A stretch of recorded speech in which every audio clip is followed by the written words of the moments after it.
Wave तरंग। चलिए सभी लोग सुने बढ़िया से। तरंग क्या है इस पर खूब बढ़िया से सब लोग ध्यान देंगे। सुने अब,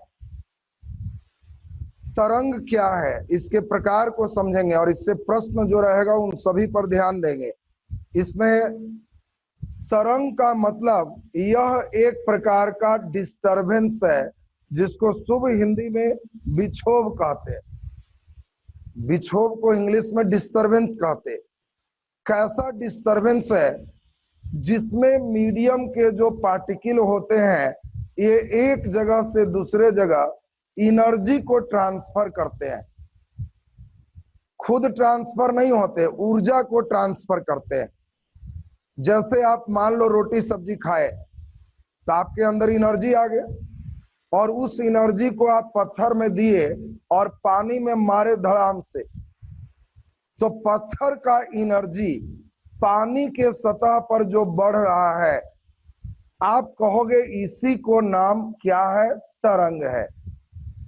क्या तुम लोग कभी पानी में पत्थर फेंका तो पानी को चलते हुए देखे हो? वो वेव है, तरंग है। तो तरंग एक प्रकार का डिस्टरबेंस है, विक्षोभ है, जिसमें माध्यम के कण ऊर्जा का स्थानांतरण करते हैं। तरंग में स्थानांतरण किसका होता है? ऊर्जा का। एक स्थान से दूसरे स्थान तक एनर्जी ट्रांसफर होते हैं। अब बताओ, क्या इसमें कण ट्रांसफर हुआ कि एनर्जी? एनर्जी। ऐसा नहीं कि पानी आगे बढ़ रहा है। बताओ, काफी भीड़ है, लंबी लाइन है और उसमें एक आदमी एनर्जी लगा दे तो तुम बड़ा जबरदस्त सीन देखोगे। सब आदमी अपने अगले वाले को ढकेल देगा लेकिन फिर अपने सीट पर खड़ा रहेगा। क्यों भाई जी? सीधा खड़ा रही। अरे पीछे से धक्का दे दिया था। ये एनर्जी एक जगह से दूसरे जगह ट्रांसफर हो गया तो उसको भी हम लोग क्या कहेंगे? वेव कहेंगे। यानी वेव दो तरह से चल सकता है, या तो ऊपर नीचे या भीड़ में धक्का मारे तब आगे पीछे। अरे भीड़ में धक्का मार दिए तो क्या हुआ? आगे पीछे। बोलो स्प्रिंग को हम हिला दें तो क्या हुआ? आगे पीछे। लेकिन स्प्रिंग को उठा दें तो ऊपर नीचे। दोनों तरह का यहाँ कंपन हो सकता है। जो ऊपर नीचे का होता है इसी को अनुप्रस्थ तरंग कहते, और जो आगे पीछे का कंपन है इसको अनुदैर्ध्य तरंग कहते। ट्रांसवर्स वेव और लॉन्गिट्यूडनल वेव। वेव के दो प्रकार है, ट्रांसवर्स और लॉन्गिट्यूडनल, अनुप्रस्थ और अनुदैर्ध्य। जिसमें माध्यम के कण मध्य स्थिति के, बीच स्थिति के ऊपर नीचे दोलन करता है उसे अनुप्रस्थ तरंग कहते, और जिसमें माध्यम के कण मध्य स्थिति के आगे पीछे दोलन करता है उसे अनुदैर्ध्य तरंग कहते। बोलो जी, स्पष्ट है सबका? अब मेन क्वेश्चन पे चले आए, जल्दी जल्दी सोचे। अनुप्रस्थ तरंग आपने देखा है, बोलो रस्सी पकड़ ले और रस्सी के एक पार्ट को उठा दे, बाकी पार्ट उठ के चला जाए, ये अनुप्रस्थ तरंग है। आपसे पूछा जाए कि बोलो अनुप्रस्थ तरंग ठोस में उत्पन्न होगा कि नहीं? हाँ या नहीं बोलो। होगा, क्योंकि रस्सी ऐसे की है तो ऊपर नीचे चला गया और स्प्रिंग ऐसे की है तो ऊपर नीचे चला गया। बोलो अनुप्रस्थ तरंग द्रव में उत्पन्न होगा कि नहीं? जल्दी बोलिए। पानी में पत्थर मारे तो ये जो तरंग चला ये कौन तरंग है? अनुप्रस्थ तरंग है। आपसे पूछा जाएगा कि बोलो ठोस में हुआ, अनुप्रस्थ तरंग द्रव में उत्पन्न होगा कि नहीं? तो आंसर नहीं होगा। अनुप्रस्थ तरंग गैस में उत्पन्न होगा कि नहीं? जल्दी बोलो। आंसर नहीं होगा। ऐसा कभी नहीं है कि हवा को पकड़ लो अब मारो तो जी देख रहे हैं सर हवा ऊपर नीचे चल रहा। ऐसा कर सकते हो कि हवा बढ़िया से पकड़ लिया जी तो जी सर मारो तो जरा ऊपर नीचे, तो क्या हवा ऐसे ऐसे चलेगा? नहीं। यानी अनुप्रस्थ तरंग को केवल ठोस माध्यम में उत्पन्न कर सकते हैं। बोलो द्रव में करेंगे कि नहीं? नहीं। अब बोलो जल्दी, पानी में पत्थर मारे, बढ़िया से बोलना, पानी में पत्थर मारे तो ये जो तरंग चला ये कौन तरंग है? तो अनुप्रस्थ तरंग है। बोलो द्रव में अनुप्रस्थ तरंग उत्पन्न हो सकता है कि नहीं? तो नहीं। फिर हो सकता है करता? नहीं हो सकता। हाँ, यहाँ पर एक छोटे से जो कंफ्यूजन है ठीक कर दे। कई लड़का बार बार सोच रहा है कि पानी में हो रहा है तो द्रव में कैसे नहीं हो? द्रव में नहीं हो सकता, द्रव के ऊपरी सतह पर हो सकता। दोनों बात में अंतर है। ऐसा नहीं है कि तुम पानी में पत्थर फेंकोगे तो पानी के अंदर ऐसे ऐसे मारने लगेगा। द्रव के ऊपरी सतह पर हो सकता है, द्रव में नहीं हो सकता। इसीलिए क्वेश्चन देगा कि देखो बहुत अच्छा प्रश्न ही सब है, बच्चों को पूछ देता है कि अनुप्रस्थ तरंग उत्पन्न नहीं हो सकते द्रव में, गैस में, दोनों में, ठोस में। आंसर कई लोग ठोस सोच रहा है। मूर्ख, हम पूछे क्या तुमसे, किसमें उत्पन्न नहीं हो सकता? आंसर क्या होगा? द्रव और गैस दोनों में उत्पन्न नहीं हो सकता, द्रव के ऊपरी सतह में हो सकता है। अब जल्दी बताओ, अनुदैर्ध्य तरंग आगे पीछे का कंपन है, और आगे पीछे का कंपन हमारा ध्वनि तरंग एक अनुदैर्ध्य तरंग है, और यह आगे पीछे कहीं भी कर सकते हैं, हवा में भी, पानी में भी और ठोस में भी। और इसीलिए अनुदैर्ध्य तरंग को ठोस, द्रव और गैस तीनों माध्यम में उत्पन्न किया जा सकता है। तो पहले इतनी बात फिर से हम लोग सुन लेंगे, तब क्वेश्चन राउंड चलेगा। फिर से सुने। तरंग एक प्रकार का विक्षोभ है, डिस्टरबेंस है, जिसमें माध्यम के कण बिना स्थानांतरित हुए ऊर्जा का स्थानांतरण करते हैं। ऑब्जेक्टिव, तरंग में किसका स्थानांतरण होता है? कण का, ऊर्जा का, दोनों का? आंसर बोलो, ऊर्जा का। तरंग दो प्रकार के हैं, ट्रांसवर्स और लॉन्गिट्यूडनल। अनुप्रस्थ तरंग, अनुदैर्ध्य तरंग। जिसमें माध्यम के कण माध्य स्थिति के ऊपर नीचे चलेगा, कैसा तरंग है? अनुप्रस्थ। माध्य स्थिति के आगे पीछे चलेगा, अनुदैर्ध्य। जल्दी से इसको लिखिए फटाफट और फिर समझते हुए चलेंगे। तरंग, वेव, नीचे डैश देके लिख दीजिए। तरंग एक प्रकार का विक्षोभ है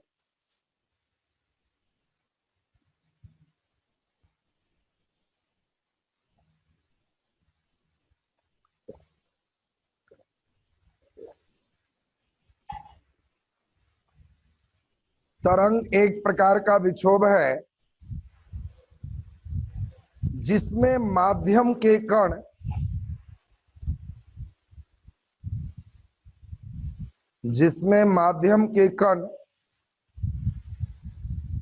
बिना स्थानांतरित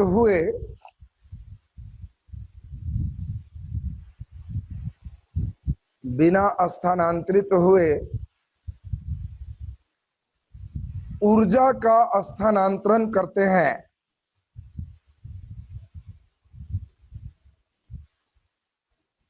बिना स्थानांतरित हुए ऊर्जा का स्थानांतरण करते हैं।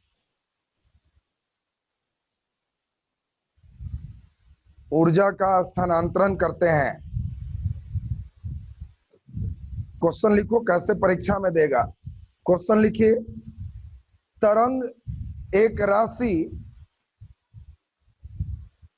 परीक्षा में ऐसे ही देगा, तरंग एक राशि इन्वर्टेड कॉमा में कैपिटल एक्स, तरंग एक राशि इन्वर्टेड कॉमा में कैपिटल एक्स का स्थानांतरण करता है। तरंग एक राशि x का स्थानांतरण करता है। तो x है चॉइस ए कण, पार्टिकल, कण।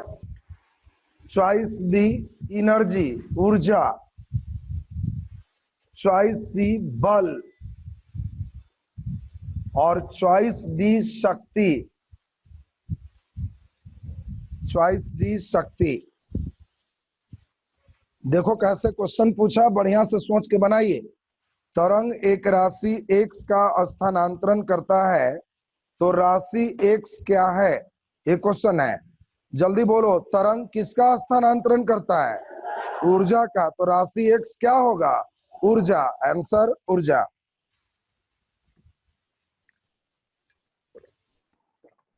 नीचे लिख दीजिए, तरंग दो प्रकार के होते हैं। तरंग दो प्रकार के होते हैं।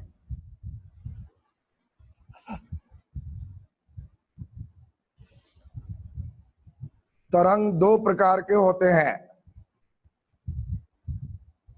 पहला नंबर लिख दीजिए, अनुप्रस्थ तरंग।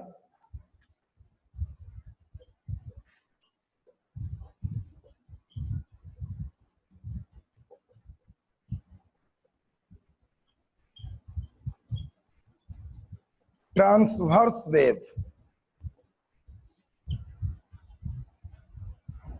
अनुप्रस्थ तरंग, ट्रांसवर्स वेव। चलिए जरा ध्यान दीजिए, इसमें जो 4 क्वेश्चन पूछे जाते हैं। पहले बोलो ट्रांसवर्स वेव का मतलब, फिगर ऐसे है। जल्दी बताओ, इसमें माध्यम के कण माध्य स्थिति के आगे पीछे जाता है कि ऊपर नीचे जाता है? ऊपर नीचे जाता। दूसरी बात, ऊपर वाले को श्रृंग कहते, ऊपर वाला का नाम श्रृंग, और नीचे वाले को गर्त कहते। बोलो, ऊपर वाला श्रृंग और नीचे वाला गर्त। इसमें श्रृंग गर्त का निर्माण होते जाता है। तीसरी इंपॉर्टेंट बात, अनुप्रस्थ तरंग को केवल ठोस और द्रव के ऊपरी सतह पर उत्पन्न किया जा सकता है। और महत्वपूर्ण बात, इसको द्रव में और गैस में उत्पन्न नहीं किया जा सकता। इतनी बात क्लियर है सबका? नीचे जल्दी से फिगर बना दीजिए। अनुप्रस्थ तरंग का एक फिगर ले लीजिए, मेन तो फिगर ही आपको दिमाग में सेट हो जाएगा। जब हम अनुप्रस्थ बोलेंगे तो आप समझ लेना कि ऊपर नीचे चलेगा, उसको अनुप्रस्थ बोलते हैं। ऊपर वाला का नाम श्रृंग और नीचे वाला गर्त। श्रृंग गर्त ऐसा बनते जाएगा। नीचे डैश देके लिख दीजिए, अनुप्रस्थ तरंग में माध्यम के कण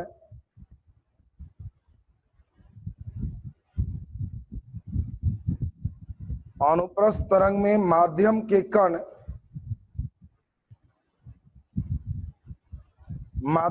कण माध्य स्थिति के ऊपर नीचे दोलन करता है।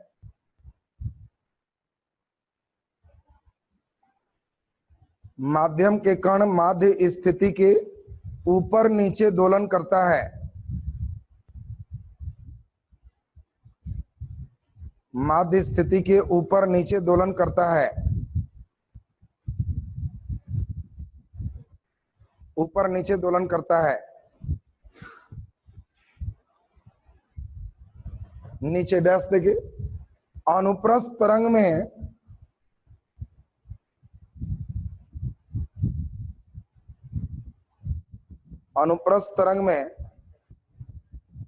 श्रृंग और गर्त का निर्माण होता है।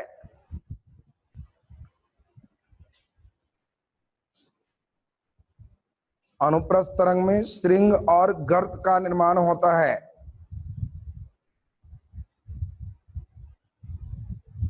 श्रृंग और गर्त का निर्माण होता है।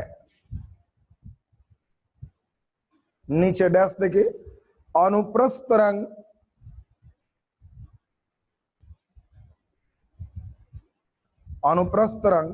को केवल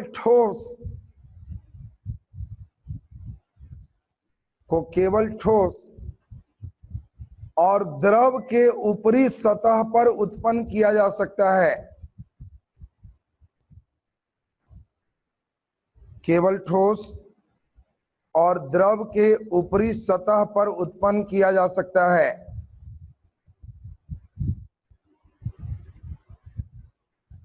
द्रव के ऊपरी सतह पर उत्पन्न किया जा सकता है। नीचे डबल स्टार लगा के लिख दीजिए। अनुप्रस्थ तरंग को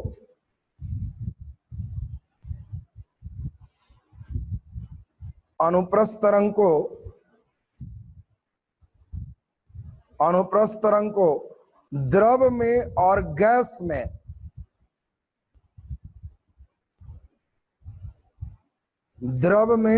गैस में उत्पन्न नहीं किया जा सकता है।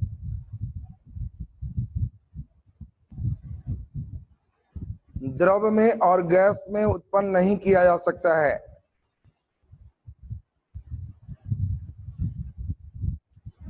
चलिए सेकंड नंबर हेडिंग दे दीजिए, अनुदैर्ध्य तरंग। तरंग का दूसरा टाइप अनुदैर्ध्य तरंग।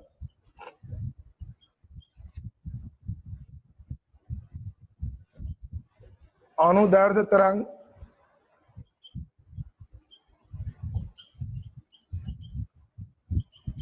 Longitudinal wave.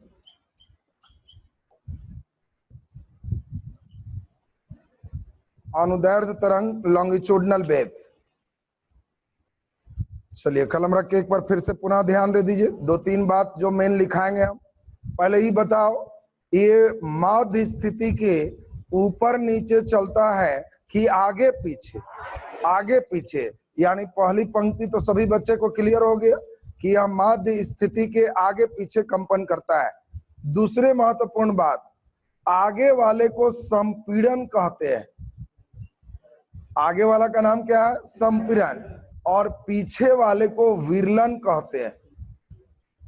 विरलन, इसमें संपीड़न और विरलन का निर्माण होता है। आपसे पूछेगा किस तरंग में श्रृंग और गर्त बनता है, तो अनुप्रस्थ। किस तरंग में संपीड़न और विरलन बनता है, तो अनुदैर्ध्य। और अनुदैर्ध्य तरंग को ठोस, द्रव और गैस तीनों माध्यम में उत्पन्न किया जा सकता है। क्लियर है सबको? लिखिए जल्दी से नीचे फिगर। सबसे पहला काम फिगर है, जल्दी से फिगर बनाइए।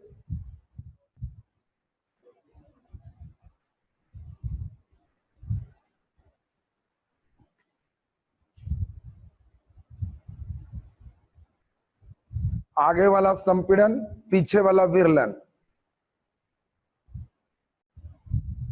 आगे संपीड़न, पीछे विरलन।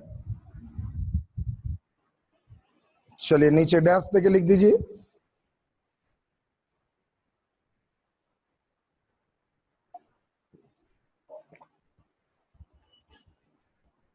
डैश देके लिख दीजिए। अनुदैर्ध्य तरंग में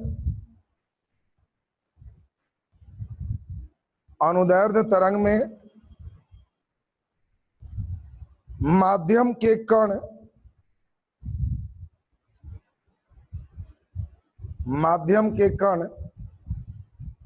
माध्य स्थिति के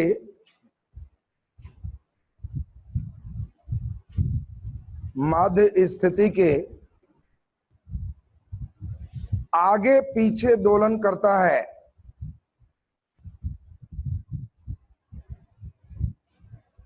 माध्य स्थिति के आगे पीछे दोलन करता है।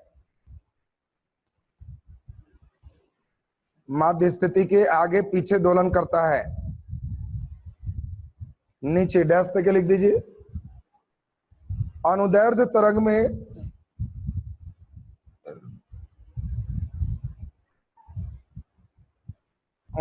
तरंग में संपीड़न और विरलन का निर्माण होता है।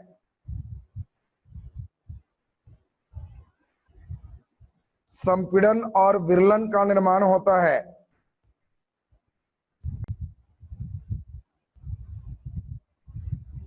संपीड़न और विरलन का निर्माण होता है।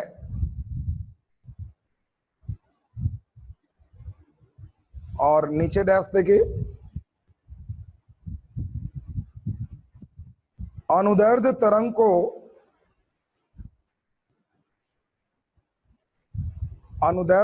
को ठोस, द्रव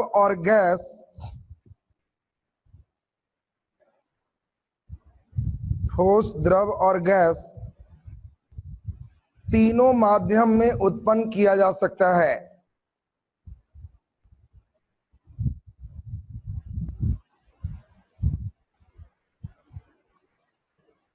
ठोस, द्रव और गैस तीनों माध्यम में उत्पन्न किया जा सकता है। तीनों माध्यम में उत्पन्न किया जा सकता है। चलिए, यहां तक तो कोई दिक्कत नहीं है। अब सभी लोग हमारे साथ समझिए, 2-3 डिफिनेशन आएगा, उसी पर मेन चलना है। मान लो कि कोई पानी में पत्थर फेंके तो ऐसा तरंग उत्पन्न हुआ, तो बताओ 1 सेकेंड में कई बार जा सकता है? तो 1 सेकेंड में किए गए दोलन की संख्या को आवृत्ति, फ्रीक्वेंसी कहते हैं। ध्यान दीजिए, बहुत बढ़िया ये सब डिफिनेशन है, और जिन बच्चों को ये सब याद होगा वही लोग आगे बना पाओ, नहीं तो इस पर न्यूमेरिकल में पूछेगा। 1 सेकेंड में किए गए दोलन की संख्या को आवृत्ति कहते हैं। 1 सेकेंड में कितना बार दोलन किया? हम अगर कहें कि आवृत्ति 20 हर्ट्ज है, तो 1 सेकेंड में 20 बार दोलन किया। बोलो आवृत्ति 40 हर्ट्ज है, तो 1 सेकेंड में 40 बार दोलन किया। और आवृत्ति को एन से या न्यू से सूचित करते हैं। भी को अगर टेढ़ा लिखेंगे तो बोलो क्या पढ़ोगे? न्यू। दोनों ही फ्रीक्वेंसी है। आपको कभी कभी दे देगा E बराबर एच न्यू, प्लांक के क्वांटम सिद्धांत है, तो इसमें न्यू क्या है? तो आवृत्ति है, E एनर्जी है, और H प्लांक कांस्टेंट। रेलवे में तो आपका लेवल चुके 10th है, रेलवे का सिलेबस साफ कहता है, इन नवम और 10वां वर्ग के सीबीएसई सिलेबस से आपको क्वेश्चन पूछा जाएगा। रेलवे के सिलेबस देखोगे तो साफ लिखा है, 9वां और 10वां के साइंस में सीबीएसई से पूछा जाएगा। तो 9th क्लास में सीबीएसई का किताब लोगे, जिस लड़के को फिजिक्स खूब बढ़िया करने का इच्छा है तो अच्छी किताब एस चांद का आता है। एस चांद में बढ़िया बुक आपको मिल जाएगा। एनसीईआरटी में तो आपका है ही, लेकिन उसमें क्वेश्चन कम मिलेंगे। इस चांद में आपको बढ़िया बढ़िया ऑब्जेक्टिव भी मिलेगा, मूड एकदम फ्रेश कर देगा। तो 9th क्लास और 10th क्लास पर्याप्त है उसका। और इसमें ध्यान दीजिए, इसमें लेकिन प्राइस बहुत ज्यादा लगेगा। उतना पैसा का जूस उस पी लो, हम लोग सब पढ़े रहते हैं, आपको करवा लेंगे। बहुत किताब उताब के चक्कर में नहीं रहना। बाकी ध्यान दीजिए, किताब का पैसा उसा मिले तो उसका मौसमी जूस मारते रहो, बुद्धि बढ़ेगा ना। बाकी हम लोग है ना, किताब हम लोग पढ़ेंगे, तुम्हारे बदले तो हम लोग पढ़ते ही हैं। और बाकी जो जहां से है उसको क्वेश्चन इंप्लीमेंट करते हैं। तुम केवल इच्छा होगी कभी दुकान पर खड़ा हो जाना तो कहना 9वां के एस चांद लाई, बस पन्ना उलटना कि उसका तरंग पाठ बन रहा है कि नहीं, क्या दिया है, बस हो गया, उसके बाद दे दीजिए। किताब छूने में थोड़ा पैसा लगता है, तो वो सब ट्राई मारते रहना, वो सब सही है, वहां तक ठीक ठाक। तो अब जरा ध्यान दीजिए, तो इसमें आवृत्ति फ्रीक्वेंसी है क्या? सुनो, अब दरोगा वाला बहाली निकलेगा तो उसमें लिखा रहेगा विज्ञान, 11वां और 12वां के स्तर से पूछे जाएंगे। तो 11th 12th के साइंस का एक सामान्य जानकारी जो आप दैनिक जीवन में देखते हो वहां से पूछे जाएंगे। तो जो चूंकि दरोगा का ग्रेजुएशन लेवल का परीक्षा है तो इंटर लेवल तक का क्वेश्चन रहेगा वो। इसमें इंटर लेवल नहीं रहेगा, तो कई बातें जो शुद्ध इंटर लेवल है थोड़ा सा कटिंग करते हैं। नेक्स्ट बैच में पढ़ोगे तो इसी में जो शुद्ध इंटर लेवल भी है, हल्की जानकारी आपको रखनी होगी, तब जाके होगा। इसमें केवल ट्रांसफार्मर पढ़ाएंगे, उसमें जाओगे दरोगा बैच में तो भावर धारा भी चलेगा, ट्रांसफार्मर का लॉसेस भी चलेगा, उसमें तमाम चीज उसका डिटेल भी चलेगा, उतनी जानकारी होनी चाहिए। दरोगा बैच में गारंटेड है निश्चित पास हो जाओ। बाकी दौड़ धूप मैं नहीं जानता तुम कितना कर सकते हो। पीटी के लिए, मेंस के लिए मैं निश्चिंत होगी। कोई बच्चा जो बैठा है रेगुलर हमसे पढ़ लेगा 3-4 महीना, दरोगा बैच का रिटेन तो पक्का निकालेगा, क्योंकि उसमें 100 केवल जीके जीएस रहेंगे जो 200 अंक का पीटी है, न मैथ है न रीजनिंग है। तो खाली GK GS 100 question, 200 number, PT pass. उसमें भी क्या है, खूब मजे में इतिहास, भूगोल, पोल साइंस बैठ के हम वही सब तो विशेष करते, जो हम विशेष करते हैं वही खोज रहा है, तो और क्या चाहिए। और रेलवे में तो बहुत मन मार के इतिहास को बेचारा को शॉर्ट करते हैं, और उसमें जितना लंबा खोजेगा करो ना, फिर तो मिजाज फ्रेश हो जाएगा कि जिया बेल्टिनवा खूब डरता है। इसमें आपका थोड़ा कम रहेगा, उसमें डिटेल कर लेंगे। बाकी पीटी पास हो जाओगे तब क्या है, 100 क्वेश्चन फिर पूछेगा, उसमें 80 के नंबर के जीके जीएस है, 10 नंबर मैथ और 10 नंबर रीजनिंग। वो भी 10 नंबर मैथ में 8 नंबर मेरा ही वाला रहता है, सांख्यिकी, डाटा इंटरप्रिटेशन, पूरे पाई चार्ट और तमाम, जो एक बार मन से पढ़ लेगा तो 10 में 5-6 ऐसे ही बन जाएगा। तो उसमें कहीं डाटा इंटरप्रिटेशन और स्टैट चूंकि बीपीएससी या मेंस में पाते हैं, तो इसीलिए बीपीएससी मेंस में अच्छे अंक है, तो वो हमारा सबसे अच्छा विषय है, तो इसीलिए उसको पीटी में पूछेगा तो वो तो समझो कि खाली छुएंगे तो तुमसे बनेगा, उसमें दिक्कत ही नहीं है तुमको। तो इसमें ध्यान दीजिए। बाकी 80 नंबर यह है, और 100 नंबर का शुद्ध विषय है हिंदी, जो ऑब्जेक्टिव में रहेगा, और उसमें समास और संधि है। तो हिंदी के लिए भी मैं खुद ही लगता हूं, तो हिंदी और एक और टीचर रहेंगे तो हिंदी में अलग आनंद आएगा, हिंदी विषय अलग आनंद है। तो भी कब पीटी पास हो जाओगे तो हिंदी सीख जाएगा। फिर अभी लिंग में थोड़े पुल्लिंग और स्त्रीलिंग अभी बहुत डर रहेगा, पीटी पास हो गए ना तो सब लिंग क्लियर हो जाता है। अभी अनेक शब्द का एक शब्द और तमाम मुहावरा अभी भारी कष्ट है। जब हम तुम्हारे उम्र के थे तो मुझे याद है एक बार 9th क्लास में एक टीचर ने मुझे अनेक शब्द का एक शब्द दिया था और मुझे डांट दिया था, मुझे नहीं आया था। और उस दिन हमारे अंदर इतनी जिद आई थी कि मेरे घर में 3 किताब थे, आधुनिक हिंदी व्याकरण रचना वासुदेव प्रसाद की, और भी तीनों किताब में जितने अनेक शब्द का एक शब्द था, 2 दिन हम कुछ नहीं किए, खाली वही रटे। और आज भी मुझे 600 अनेक शब्द का एक शब्द अभी भी याद है, वही वाला, नया कुछ नहीं किए। अभी भी 20 पूछेंगे तो उम्मीद है तुमसे 19 नहीं बनेगा, इस लेवल तक हमने पहुंचा, वो भी उस समय। मतलब एक बार मन में सोच लो कि करना है तो करना है, तो ई पीटी कर लोगे ना तो फिर एक से एक सब चलने लगेगा। अभी हल्का फुल्का तुमसे देख लें, जो रेंग कर चलता है, जल्दी जल्दी बोल दो, 2-3 हम पूछ लें तुम्हारा लक्षण। जो छाती के बल रेंग कर चलता है, जल्दी एक शब्द बोलो, क्या? सरीसृप। छोटा लड़का रेंग के नहीं चलता है, वो सरीसृप है। तुम लोग तो गजब सरीसृप करता है। छोटा बच्चा रेंगेगा तो अरे सरीसृप सरीसृप, बच्चा सरीसृप हो जाएगा। जो रेंग कर चलता है क्या होगा, उसको उरक बोलते हैं, रेंग कर चलता है उरक। बोलो जल्दी, जो कान को सुनने में प्रिय लगे, जो कान को सुनने में प्रिय लगे, सबसे प्रिय को प्रियतम कहते हैं,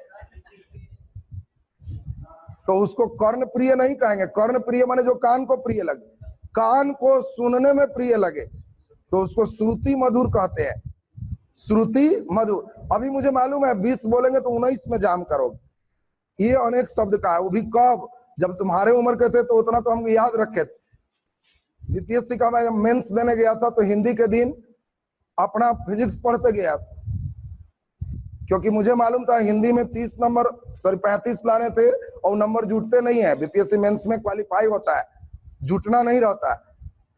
और जो बच्चा हिंदी पढ़ते जाए और बचपन से हिंदी बोले और हिंदी पढ़े तो शर्म की बात, तुमको हिंदी खाली एक आता है, दूसरा अंग्रेजी में दिखते हैं, और हिंदी परीक्षा भी तुमको मुश्किल जाएगा तो कौन भाषा पढ़ोगे? अरे यहाँ इंग्लिश रहता, फारसी रहता, उर्दू रहता, तो एक बात, हिंदी है और वो भी तुमको मुश्किल है, तब तो बड़ा दिक्कत है। तो ये जोश में चढ़ना होगा, अभी जोश नहीं आएगा। पीटी पास करोगे ना, 2 दिन हमारे साथ बैठोगे, जोश धर लोगे, अब फिर हम ही टास्क देंगे कि बारी बारी खोज के लाना। 10 को अनेक शब्द का एक सब भारी खोजोगे तो मेरा भी कुछ और भुलाल उलाल ठीक हो जाएगा, और तुम तो तेज हो ही जाओ। बाकी जितना ठीक करोगे उतना ही बढ़िया है। मुहावरा हमें 800 अभी भी याद है।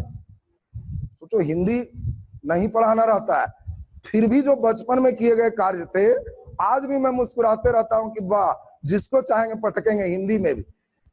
मैं हिंदी टीचर को भी अच्छा को ठीक कर देता हूं जो झूठ मुठवा हिंदी टीचर रहता है। तो कंडीशन है कि उस समय मेहनत किया, इंजेक्शन नहीं मिलते बाजार में कि हिंदी वाला भोंकवा लिए पैसा हो गया।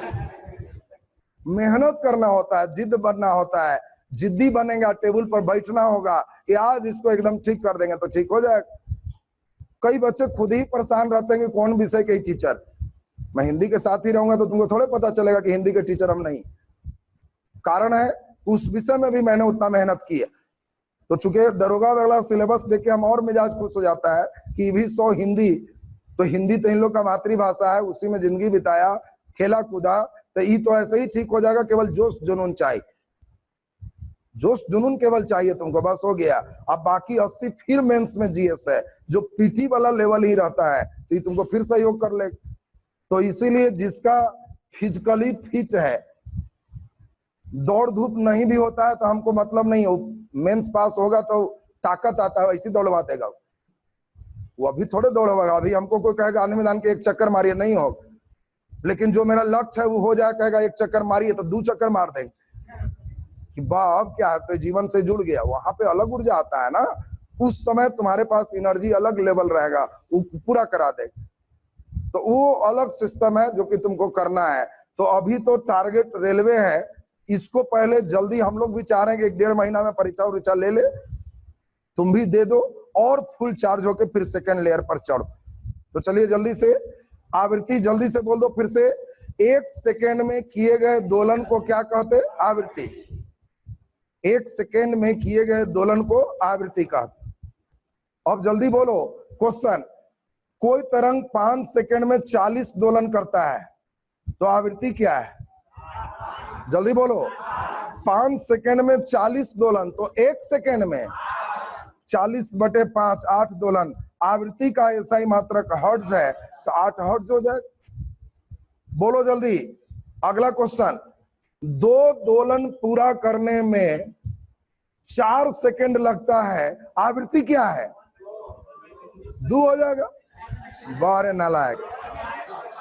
4 सेकेंड में 2 दोलन, तो 1 सेकेंड में 2/4 1/2 0.5 हर्ट्ज।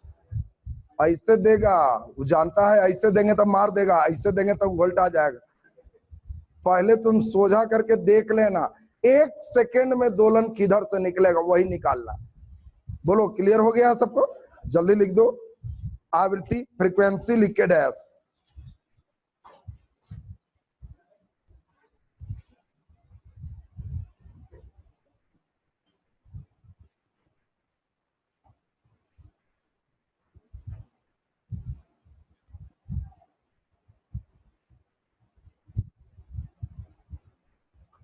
अच्छा बोलो तो जो पुरुष महिला के स्वभाव का हो, एक शब्द बोलो जो पुरुष महिला के स्वभाव का। लौंडा। अरे वाह, ये सब तो बेजोड़ बेजोड़ एक शब्द पढ़े हुए, वो चॉइस में नहीं रहेगा। पुरुष महिला का स्वभाव का मतलब बोली महिला से मिल रहा है, चाल महिला से मिल रहा है, लक्षण महिला से मिल रहा है। तो जो पुरुष महिला के स्वभाव का, उसको क्या कहेंगे? एक शब्द क्या? ट्रांसजेंडर। तो गजब अंग्रेजियों शब्द मारता है। अरे पुरुष महिला के स्वभाव का हो तो उसको अस्त्रैन कहते हैं। अस्त्रैन बहुत अच्छा अनेक शब्द का एक शब्द था। अस्त्रैन पूछा जाएगा तुमसे, सब मजबूत करना पड़ेगा तुम लोग को। हम समझ गए, वो 4-5 चावल से तसला पता चल जाता है सिझाओ। तुम लोग किसी तरह 10वां मार दिया है, हम समझ रहे हैं, उससे काम नहीं चलना है। चलिए लिखिए आवृत्ति फ्रीक्वेंसी डैश देके लिखिए। किसी तरंग के द्वारा, किसी तरंग के द्वारा, किसी तरंग के द्वारा 1 सेकेंड में 1 सेकेंड में किए गए दोलन की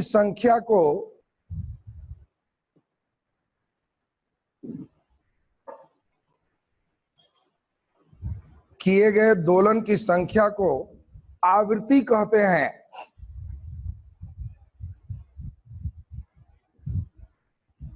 आवृत्ति कहते हैं।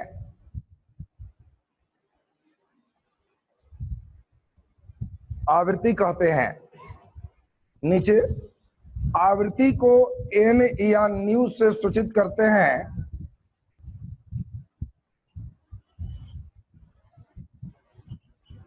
भी को ऐसे टेढ़ा लिखना, उसको न्यू पढ़ते, कभी भी न्यू रहेगा समझना फ्रीक्वेंसी है। आवृत्ति को एन या न्यू से सूचित करते,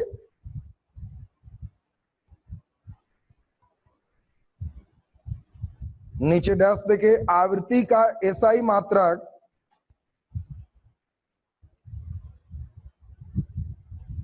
आवृत्ति का एसआई मात्रक हर्ट्ज है, हर्ट्ज ब्रैकेट में एस जेड।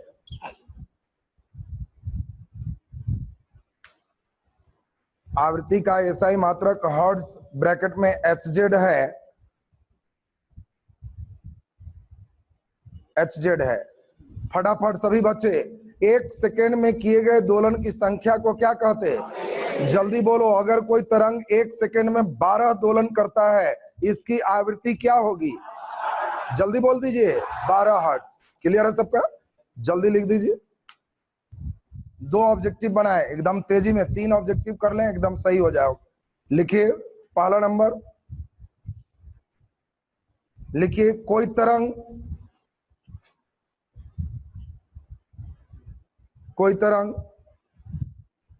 1 मिनट में 40 दोलन पूरा करता है।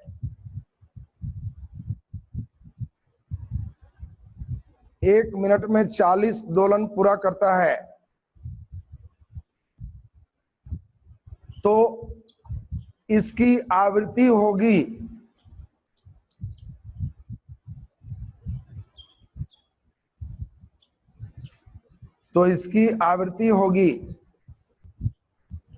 Choice A 60 hertz, choice B 40 hertz, choice C 0.66 hertz और चॉइस डी इनमें से कोई नहीं।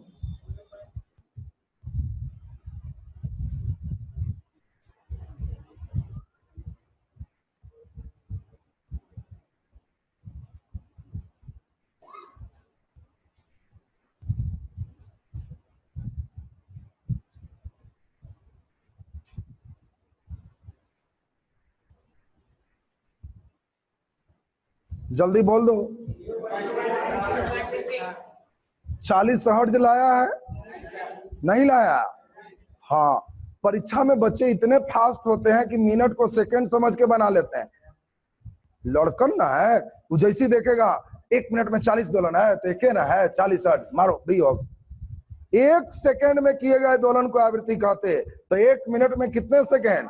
वेरी गुड, 60 सेकंड में 40 दोलन, तो 1 सेकंड में 40/60, 2 तिहाई 6, 2 दूना 4, 2/3, 0.66। सही आंसर सी। 40 मारा था ना? होश में बनाना। ये लोग एकदम धाए धाए वाला पार्टी है। एक दिया है, मार दी। सेटर बहुत तेज होता है, वो सब जानता है टीचर कितना भेज के रखा हो। 1 सेकंड में किए गए दोलन को आवृत्ति कहते हैं। वो कहेगा लाओ इधर, 1 मिनट में चेक करो तो इसको। अब जो लड़का के टीचर ब्रेक मारे हुए है, वो बड़ा मुस्कुराता है। ये जैसी देगा और मिनट पढ़ लेके मुस्कुराया कि 60 सेकंड में है, तो बनाते समय मुस्कुराना कि आधा घोल्टेगा, हम बच गए। ये लीड पॉइंट नंबर का है, इसमें सब लड़के नहीं बच पाएंगे। चलिए बहुत बढ़िया बनाए आप लोग। एक क्वेश्चन और लिख दीजिए। किसी तरंग के द्वारा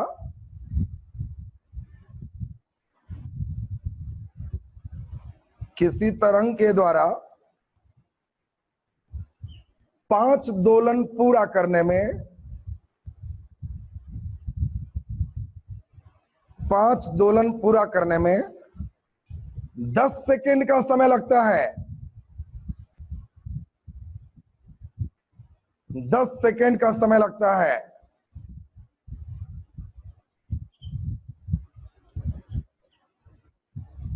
तो इसकी आवृत्ति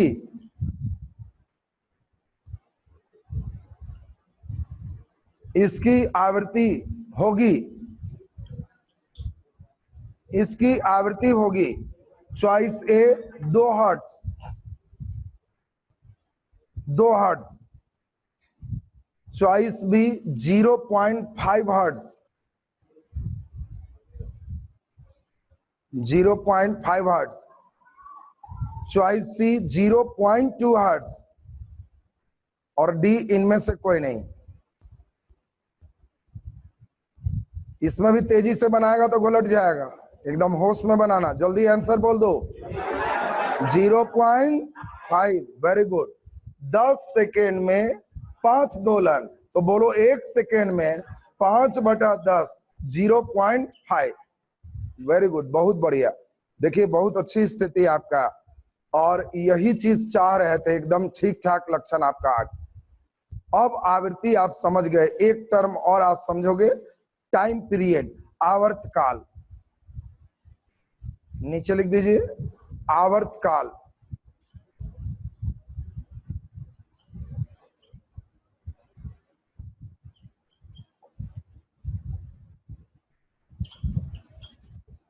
आवर्तकाल, टाइम पीरियड। ध्यान दीजिए, ये बताओ तरंग को एक दोलन पूरा करने में कुछ टाइम लगेगा कि नहीं? जल्दी बोलिए। एक दोलन पूरा करने में जो समय लगेगा उसी टाइम को हम लोग आवर्तकाल कहते। फिर से, तरंग को एक दोलन पूरा करने में जो समय लगता है उसे आवर्तकाल कहते, और आवर्तकाल को टी से सूचित करते। बोलो, याद हुआ? एक दोलन पूरा करने में लगे समय को आवर्तकाल कहते हैं और आवर्तकाल को टी से सूचित करते हैं। सब बच्चे का क्लियर हो गया? बोलो जल्दी, एक दोलन पूरा करने में लगा समय। बोलो क्वेश्चन। 10 दोलन 40 सेकेंड में होता है, आवर्तकाल क्या है? एक दोलन में कितना समय लगा? 40/10, तो 4 सेकेंड। बोलो, निकालने आ गया? एक दोलन के टाइम को आवर्तकाल कहते हैं, इसको टी से सूचित करते, एसआई मात्रक सेकेंड, और एक सेकेंड में किए गए दोलन को आवृत्ति कहते। दोनों ठीक उल्टा है। एक सेकेंड के दोलन को आवृत्ति कहेंगे और एक दोलन के समय को आवर्तकाल कहेंगे। याद हो गया है? जल्दी लिख दीजिए।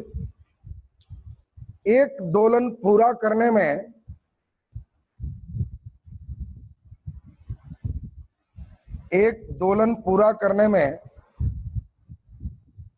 लगे समय को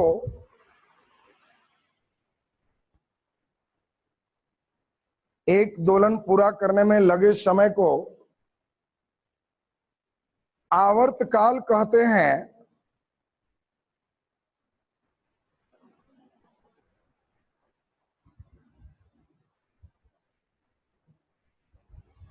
आवर्तकाल कहते हैं। आवर्तकाल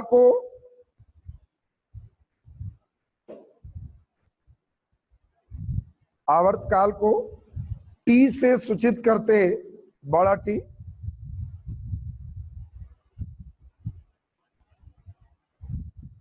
टी से सूचित करते हैं। इसका एसआई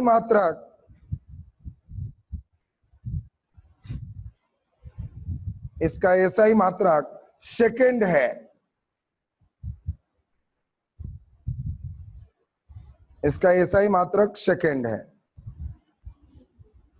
चलिए, तो अब तरंग दैर्ध्य वेवलेंथ से हम लोग नेक्स्ट आगे की ओर बढ़ेंगे। अभी हम लोग आधे घंटे ज्योग्राफी के क्लास को